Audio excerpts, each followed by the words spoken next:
Welcome to R five TV news.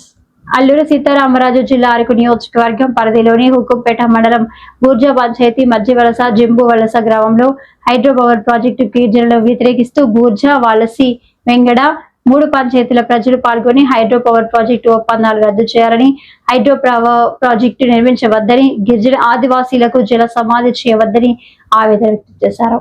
అలాగే అదాని నవయుగ hydro power project dam నిర్మిస్తే 6 పంచాయతీలో ఉన్న ప్రజలు భూములు నష్టపోయే పరిస్థితి ఉందని చెప్పారు.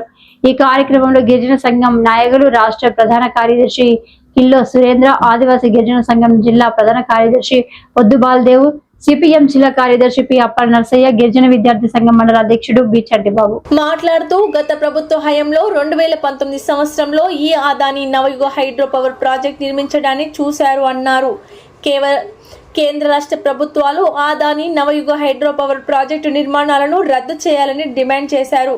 గిరిజన 1/70 అటవీ హక్కుల చట్టాన్ని ఉల్లంఘించి షెడ్యూల్ ప్రాంతంలో ప్రైవేట్ కంపెనీలకు అనుమతిచ్చిందని, దీని వలన గిరిజనులకు తీవ్ర నష్టం జరుగుతుందని తక్షణమే రాష్ట్ర ప్రభుత్వం విడుదల చేసిన జీవో నెంబర్ 51ను రద్దు చేయాలని డిమాండ్ చేశారు. కార్యక్రమంలో అధిక సంఖ్యలో గిరిజన నాయకులు, 3 పంచాయతీల ప్రజలు పాల్గొన్నారు.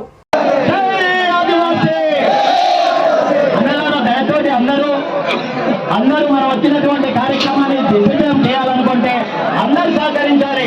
ఆ నిల్చున్న యువకులు ఎక్కువగా అడ్డంగా తిరుగుతున్నారు. యువకులే మీరు కూడా కొంచెం అలా ముందుకుంటే మనం సమావేశాన్ని ప్రారంభించుకుందాం.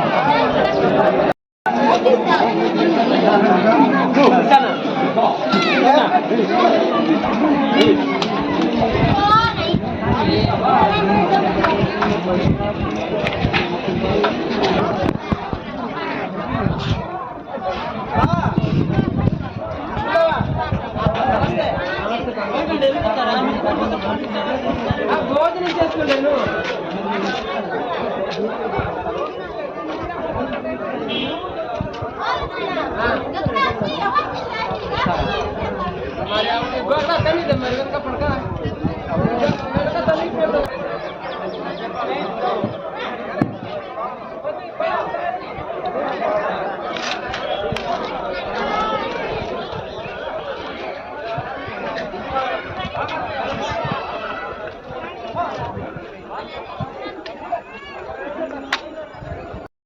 మామిడి పండు చెప్పులిచ్చి మా కొండలు అమ్ముతావా? చంద్రబాబు నాయుడు గారు వచ్చారు పాడేరులో, నేను పుడతాను, ఇది అందమైన ప్రదేశం అన్నారు. నిజం అనుకున్నాం. ఆయన కూడా అంతే, రాత్రికి రాత్రి కూర్చొని కేబినెట్ అందరినీ కూర్చోబెట్టి 51 జీవో ఇచ్చి ఏజెన్సీ ప్రాంతం మొత్తం మీరందరూ వెళ్ళి మొత్తం తవ్వుకోండి, ఆ ప్రాంతం మొత్తం జలసమాధి చేసి మీరు డ్యాములు కట్టి మీరు వ్యాపారం చేసుకోండి అని చెప్పి కొండలు రాసిచ్చారు. చంద్రబాబు నాయుడు గారు, మీ ఇంటిలో మేము వచ్చి దూరుతాము, అంగీకరిస్తామా అని చెప్పేసి ఈ సందర్భంగా అడుగుతున్నాం. నవయుగ కంపెనీకి హైడ్రో పవర్ నిర్మాణం కోసం ప్రభుత్వం ఇచ్చిన అనుమతులన్నీ రద్దు చేయాలని చెప్పి సిపిఎం పార్టీగా డిమాండ్ చేస్తున్నాం. గిరిజన ప్రాంతంలో ప్రైవేట్ కంపెనీలతో, కార్పొరేట్ కంపెనీలతో ఒప్పందాలు చేసుకోవడం, గిరిజన భూములు అప్పజెప్పడం చట్టరీత్యా నేరం. ఇదే అనంతగిరి మండలం సుప్రీంకోర్టు జడ్జిమెంట్ కూడా ఉంది. గిరిజన ప్రాంతంలో ప్రభుత్వం కూడా హక్కు లేదని చెప్పి, ఇటువంటి నేపథ్యంలో ఈ ప్రాంతంలో హైడ్రో పవర్ పేరిట సుమారు 7,000 ఎకరాల భూమిని ఈరోజు ప్రైవేట్ కార్పొరేట్ కంపెనీలకు అప్పగించారు. చంద్రబాబు ప్రభుత్వం దీన్ని తక్షణం ఆలోచించాలి, వెంటనే ఉపసంహరించుకోవాలని చెప్పి ప్రభుత్వం మేము డిమాండ్ చేస్తాం. నేను మధ్యవలస గ్రామం నుంచి మాట్లాడుతున్నాము. ఈ ప్రభుత్వం చేపట్టిన హైడ్రో ప్రాజెక్టు వల్ల మా ఊరు చాలా నష్టపోతుందండి. మేము తరతరాల నుంచి ఇక్కడ 100 ఏళ్ళ నుంచి మా తాతల కాలం నుంచి సంపాదించిన భూములన్నీ కోల్పోతున్నామండి. మేము మరొక తరానికి మేము ఈ సంపదని ఇవ్వలేకపోతున్నాము. మీరు ఈ ప్రాజెక్ట్ ఇక్కడ కట్టడం వల్ల దయచేసి ఈ ప్రాజెక్ట్ని రద్దు చేయాలని కోరుకుంటున్నాము, ప్రభుత్వానికి కోరుకుంటున్నాము.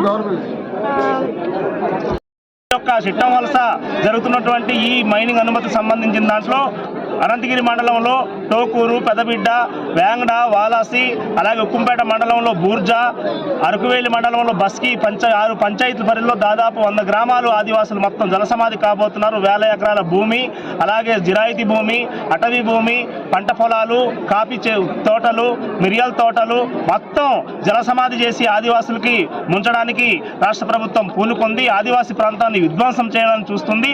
తక్షణమే ఈ అనుమతులు రద్దు చేయాలని చెప్పేసి ఈ సందర్భంగా మేము అడుగుతున్నాం. ప్రాంతంలో రాత్రి అంతా కూడా డ్రోన్లు తిరుగుతున్నాయి, సర్వేలు చేస్తున్నారు. అందుకే ఈ డ్రోన్లు వెంటనే సర్వేలు ఆపాలి, లేకపోతే ఆదివాసీలు పగలగొడతారు. కాబట్టి ప్రభుత్వం ఎవరు వచ్చినా మా అనుమతి లేకుండా ఇక్కడ రాయి సర్వే చేసినా, ఇక్కడ కర్రలు సర్వే చేసినా, అడవిలో సర్వే చేసినా, నీటి భూమి సర్వే చేసిన ఆదివాసులందరూ కూడా సాంప్రదాయమైన ఆయుధాలు ఏదైతే ఉన్నాయో వాటితో ప్రభుత్వానికి తిప్పికొట్టడానికి మేము సన్నద్ధం అవ్వడానికి గ్రామ సభ నిర్వహిస్తున్నాం. కాబట్టి రాబోయే కాలంలో ప్రభుత్వం కూడా గ్రామ సభ నిర్వహించకూడదు, ఈ ఒప్పందాలు రద్దు చేయాలి. ఆ విధంగా ఆదివాసీ ప్రజలందరూ ఈ జిల్లా ప్రజలందరూ కూడా పాల్గొని ఈ పోరాటానికి మద్దతు ఇవ్వాలని చెప్పి ఆదివాసీ గిరిజన సంఘం మేము తెలియజేస్తాం. ఉన్నటువంటి ఎవరైతే ఎమ్మెల్యేలు ఎంపీలు ఉన్నారో వాళ్ళు ఖచ్చితంగా స్పష్టమైన వైఖరి ప్రకటన చేయాలి. ఆదివాసీ ప్రాంతం ఇంత విధ్వంసం జరుగుతుంటే, ఆదివాసీ ప్రాంతం జలసమాధి జరుగుతుంటే ఇప్పటి వరకు నోరు ఇప్పట్లేదు, మాట్లాడట్లేదు. వీళ్ళు ఖచ్చితంగా మాట్లాడాలి, ఆదివాసుల పక్షం నిలబడాలని చెప్పేసి సందర్భంగా విజ్ఞప్తి చేస్తున్నాం. అసెంబ్లీ సమావేశంకి వెళ్ళి హైడ్రో పవర్ ప్రాజెక్ట్ వ్యతిరేకంగా తీర్మానం కోసం పట్టుబట్టాలని చెప్పేసి అడుగుతున్నాం. అలాగే టీఎస్సీ సమావేశంలో ఖచ్చితంగా వ్యతిరేకంగా తీర్మానం చేయాలని చెప్పేసి ఈ సందర్భంగా అడుగుతున్నాం. లేని పక్షంలో ఆదివాసీ సమాజం మొత్తం ముక్త కంఠంతో పోట్లాడుతుందని చెప్పేసి ఈ సందర్భంగా హెచ్చరిస్తున్నాం. ఇప్పటికైనా రాష్ట్ర ప్రభుత్వం మొత్తం స్పందించి హైడ్రో పవర్ ప్రాజెక్ట్ అనుమతులు ఏవైతే ఉన్నాయో అవి మొత్తం సంపూర్ణంగా రద్దు చేయాలని చెప్పేసి ఆదివాసీ గిరిజన సంఘం డిమాండ్ చేస్తుంది. లేని పక్షంలో భవిష్యత్తులో పెద్ద ఎత్తున పోరాటానికి సన్నద్ధం అవుతామని చెప్పేసి ఈ సందర్భంగా తెలియజేస్తుంది.